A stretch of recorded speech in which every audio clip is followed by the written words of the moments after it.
Welcome to the online course on Foundation Design, Theory and Practice. I am Professor Kameswara Rao, Faculty of Engineering, University, Malaysia, Sabah, offering this online course. The course deals with analysis, design, and construction of foundations. What are foundations? Foundations are the structural elements which are interfaced in between the superstructure, that is the structure above the ground, and the soil strata below. The part of the foundation and the soil which are below the ground surface is called the substructure. All loads coming from the superstructure have to be supported by the substructure, that is foundation and the soil strata below, to make the superstructure safe and serviceable. For example, let us see the superstructure you are seeing in the video, that is Block A of Faculty of Engineering. We are now in front of Block A of Faculty of Engineering. We are seeing the 4-storied building of the A block of FKJ. The building has 4 floors and 1 seminar room on the 5th floor. Each floor has about 100 rooms of about 6 meters by 4 meters constructed area for offices, in addition to a 2-meter corridor all around. It also has a large foyer, offices, and medium-sized classrooms in ground floor, part of 3rd and 4th floors. About 2,000 students, faculty and staff use this building for lectures, administration, besides other activities like seminars, meetings, conferences, and other academic activities. This being a public building is subjected to large static and live loads on all the floors. Each floor thus has to carry an approximate load of 1 ton per square meter, live load and dead load. Thus transfers about 4 tons per square meter of constructed area through slabs, beams and columns, and finally through the walls. This amounts to about 30 tons per square meter to be transmitted through the supporting walls to the soil strata below. The soil here is sandy, silty clay and can safely carry only about 10 tons per square meter, while the load from the superstructure is about 30 tons per square meter, that is 3 times more than it can support. Hence, we have to introduce a structural interface between the superstructure and the soil, such that its load coming from the superstructure, about 30 tons per square meter, is spread over sufficient bearing area to make it safe for the soil to carry it, about 10 tons per square meter. This interfacing material, structural element, is called the foundation. This can be done by providing shallow foundations such as footings and ramps, called shallow since the foundation is near the ground surface, or a deep foundation such as piles, wells, caissons, etc., as per the needs of the superstructure and the existing soil strata at that site. This design aspect is a creative engineering exercise which is more of an art while using scientific principles of soil mechanics.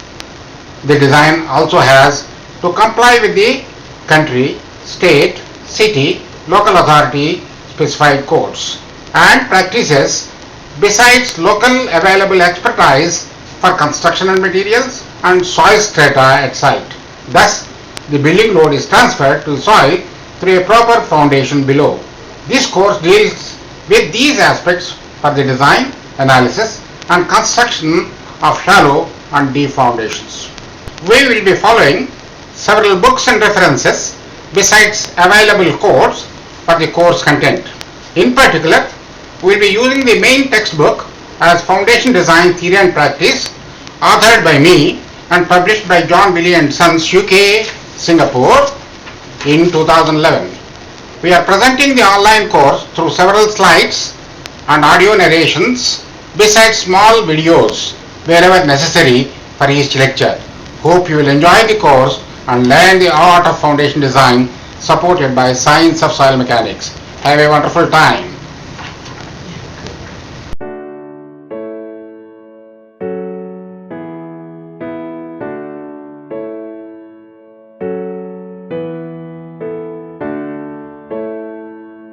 Welcome again.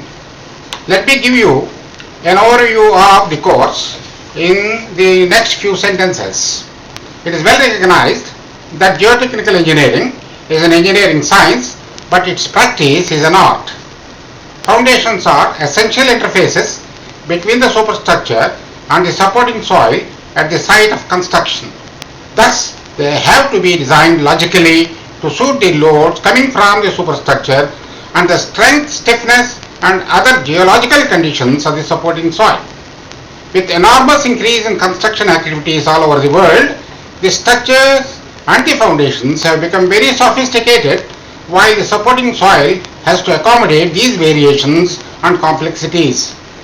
This course and the textbook are aimed at focusing on the analysis and design of foundations using rational as well as conventional approaches. It also presents the structural design methods using codes of practice for limit state design of RC structures.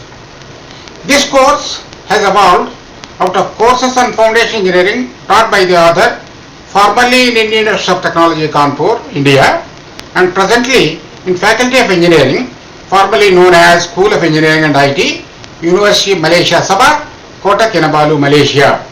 Accordingly, the contents of the course have been presented in a user-friendly manner that is easy to follow and practice. The contents are as follows. The course presents the content of the textbook consisting of 12 chapters besides the appendices. The first 3 chapters present the engineering properties, tests and design parameters needed for the analysis and design of foundations. Chapter 4 discusses the conventional and rational approaches for designing different types of shallow foundations, including rafts. Methods of exact solution using beams and plates on elastic foundation approach are presented in Chapter 5. The numerical methods of analysis, such as finite difference method, methods of weighted residuals, that is Galerkin, least square, etc., are discussed in Chapter 6. Finite difference method for the foundation analysis is explained in Chapter 7. The design criteria for shallow foundations are presented in Chapter 8, while the actual design principles are given in Chapter 12, along with structural design details. Chapter 9 discusses the design and construction of deep foundations such as piles, large diameter drilled piers, pile raft systems, and non-drilled piers and caissons. The construction aspects and design of pile foundations are presented in Chapter 10. The principles of machine foundations design are discussed in Chapter 11. Chapter 12 summarizes the important provisions of RCC design, codes, and comparative features of commonly used codes such as Indian Code, Eurocode, ACI Code. Examples of structural design of shallow foundations are also given in detail in this chapter. The special features are as follows. Every effort has been made to include the background material for easy understanding of the topics being discussed in the text. Both conventional as well as rational approaches of analysis and design have been included.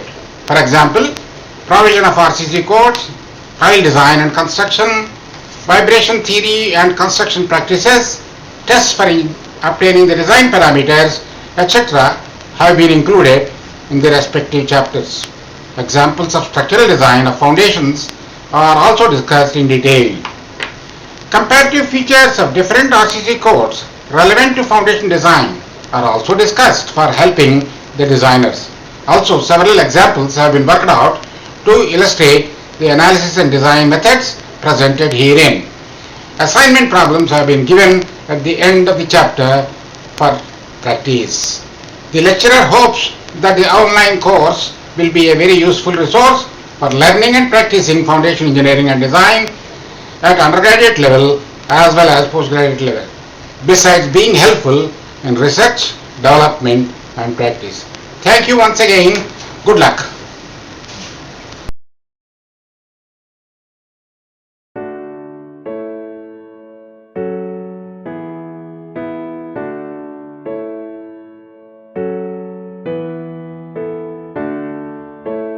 Welcome to the presentation of Chapter 1, Introduction.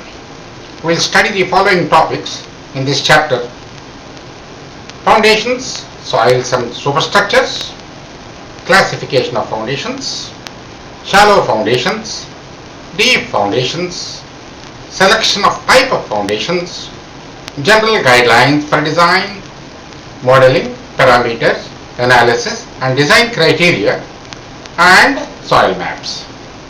The presentation is done through slides and audio narration as an option for detailed explanation of the topic shown in the slide.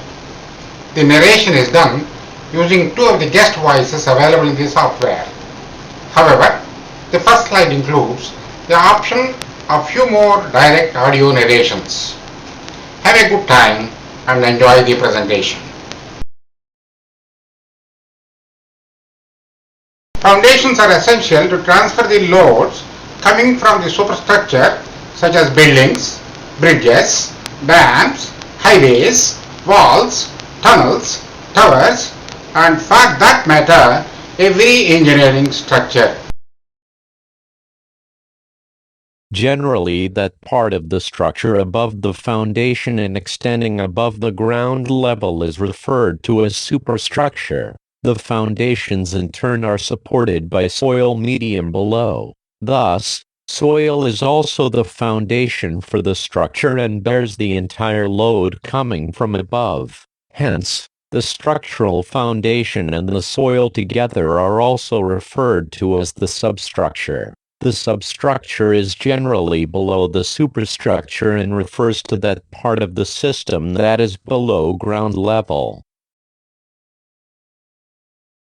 The structural foundation interfaces the superstructure and the soil below as shown in figures 1.1 and 1.2. The soil supporting the entire structure above is also referred to as subsoil and/or subgrade. For a satisfactory performance of the superstructure, a proper foundation is essential. The man-made superstructures of facilities utilities are expected to become very intricate and complex depending on creativity, architecture and infinite scope in modern times. However, the soil medium is Mother Earth, which is a natural element and very little can be manipulated to achieve the desirable engineering properties to carry the large loads transmitted by the superstructure through the interfacing structural foundation, which is usually referred to as foundation. Further, almost all problems involving soils are statically indeterminate. Lamb and Whitman, 1998, and soils have very complex behavior. Foundation design becomes a challenging task to provide a safe interface between the man-made superstructure and the natural soil media whose characteristics have limited scope for manipulation. Hence, the above factors make every foundation or soil problem very unique, which may not have exact solution. The generally insufficient and conflicting soil data, selection of proper design parameters for design, the anticipated mode for design, the perception of a proper solution and so on require a high degree of intuition, that is, engineering judgment. Thus, foundation engineering is a complex blend of soil mechanics as a science and its practice through foundation engineering as an art. This may be also referred to as geotechnique or geotechnical engineering. Foundations are classified as shallow and deep foundations based on the depth at which the load is transmitted to the underlying and/or surrounding soil by the foundation as follows. A typical shallow foundation is shown figure 1.3a. If dF divided B is smaller or equal to 1, the foundations are called shallow foundations, where dF equals depth of foundation below ground level, and BE equals width of the foundation, least dimension. Common types of shallow foundations are continuous wall footing, spread footing, combined footing, strap footing, grillage foundation, raft or mat foundation, and so on. The shallow foundations are thus used to spread the load pressure coming from the column or superstructure, which is several times the safe bearing pressure of supporting soil,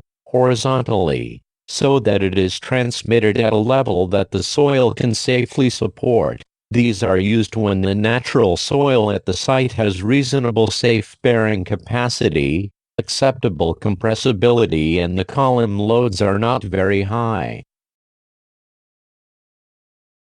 A typical deep foundation is shown in Figure 1.3b. If dF divided E is bigger or equal to 1, the foundations are called deep foundations, such as piles, drilled piers, caissons, well foundations, large diameter piers, and pile raft systems. Deep foundations are similar to shallow foundations, except that the load coming from columns or superstructure is transferred to the soil vertically. These are used when column loads are very large, the topsoils are weak, and soils with a good strength and compressibility characteristics are at a reasonable depth below ground level. Further, earth-retaining structures are also classified under deep foundations. While engineering judgment and cost play a very important role in selecting a proper foundation for design, the guidelines given in Table 1.1 can be helpful. Following broad guidelines may be useful for foundation design and construction, depending on site. 1. Footings should be constructed at adequate depth below ground level to avoid passive failure of the adjacent soil by heaving. 2. The footing depth should be preferably below the zone of seasonal volume changes due to freezing, thawing, frost action in groundwater, and so on.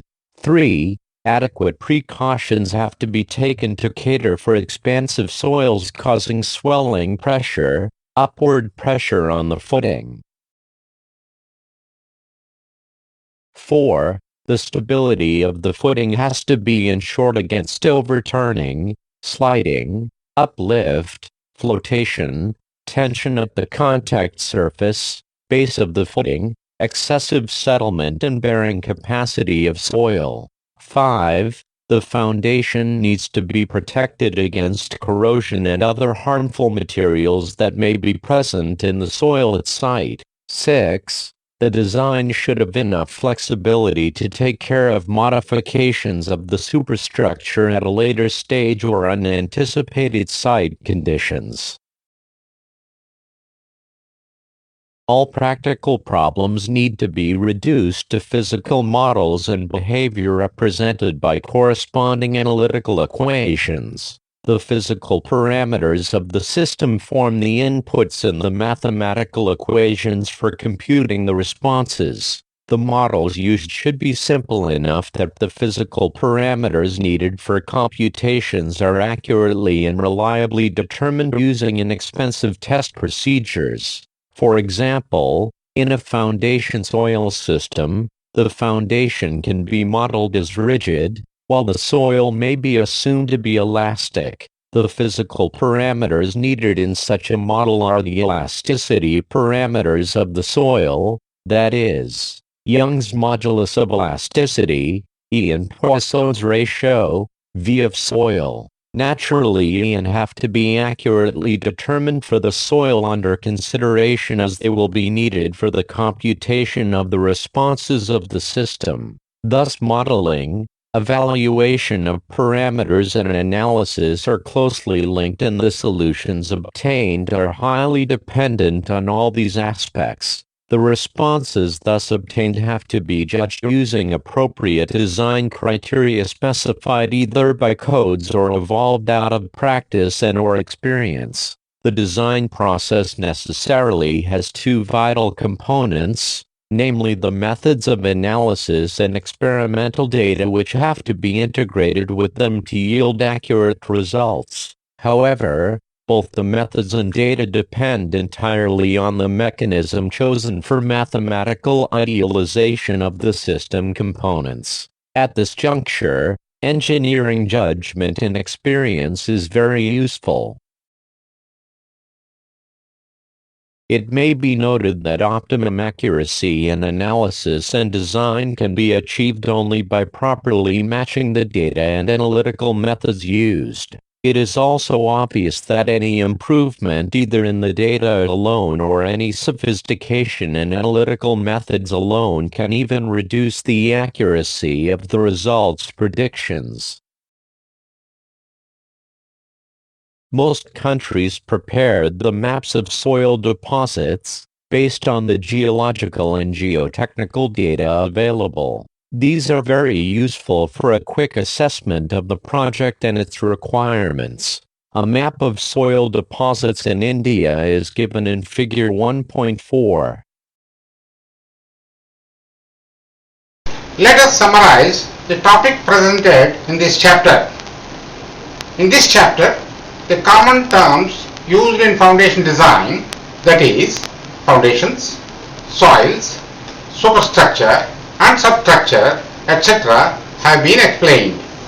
Classification of foundations as shallow and deep foundations is introduced. General guidelines for selection of type of foundations and their design have been outlined. The importance of modeling, parameters, analysis and design criteria are emphasized.